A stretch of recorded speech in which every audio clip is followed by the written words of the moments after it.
पहलगाम के बाद 2 तरह की स्थितियाँ हुई, एक जब ऑपरेशन सिंदूर शुरू हुआ और उसके बाद ऑपरेशन सिंदूर के बीच में सीज़ फायर हुआ। तो आपकी नज़र में सरकार राजनीतिक तौर पर किन स्थितियों में मज़बूत हुई या उसके स्टेटस पे कहीं कोई बदलाव नहीं आया? सीज फायर के पहले तक सरकार पॉलिटिकली बहुत मजबूत थी। सीज फायर के ऐलान के पहले तक ऑपरेशन सिंदूर एक बहुत ही, जिसे ऐसा नाम बहुत कम होता है, मतलब ये नाम मैंने पहली बार सुना। ये सीधे भारत की परंपरा से जुड़ता हुआ नाम है। हर हिंदू महिला को मालूम है सिंदूर का अर्थ क्या होता है। It was a brilliant name given by, जिसने भी दिया उसको कॉम्प्लीमेंट मिलना चाहिए। लेकिन जब जैसे ही आपने सीज फायर किया, वैसे ही आपने वो पॉलिटिकल कैपिटल खो दिया, क्योंकि आप ये लोगों को कन्विंस ही नहीं कर पा रहे कि हमने सीज फायर क्यों किया। इसलिए वो आज की तारीख में भी जो सर्वे आया है, सी वोटर का सर्वे है, वो साफ तौर पे कह रहा है कि भारतीय जनता पार्टी के अपने कट्टर समर्थक बहुत नाराज हैं और वो टूटे हैं। आप सोशल मीडिया प्लेटफॉर्म्स पे चले जाइए, खासतौर पर उनके जो दक्षिणपंथी हैं, जो अंधभक्त हैं, वहां आप देख लीजिए जिस भाषा का इस्तेमाल हो रहा है, तो आपको अंदाजा लग जाएगा।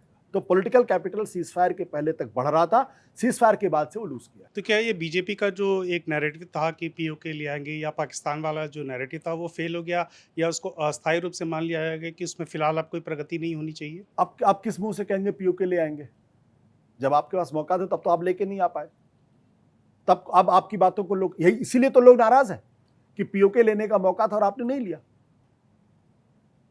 आप मनमोहन सिंह की जो आलोचना करते थे वो यही करते थे ना कि आपने तो कुछ किया ही नहीं, पाकिस्तान को सबक नहीं सिखाया।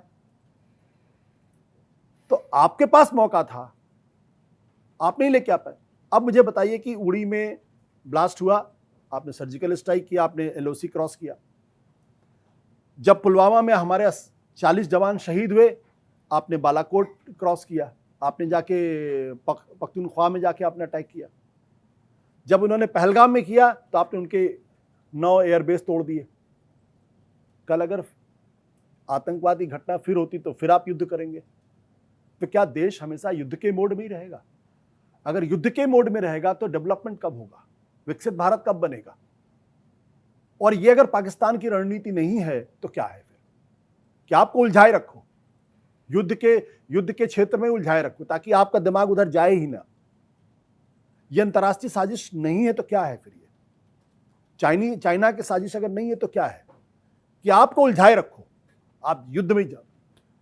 तो मेरी लाइन अलग हो सकती है, लेकिन मेरा कहना है अगर आपने करना था तो फिर सबक सिखा के लौटते और ये गारंटी लेकर लौटते कि पाकिस्तान फिर कभी ऐसी हरकत नहीं करेगा।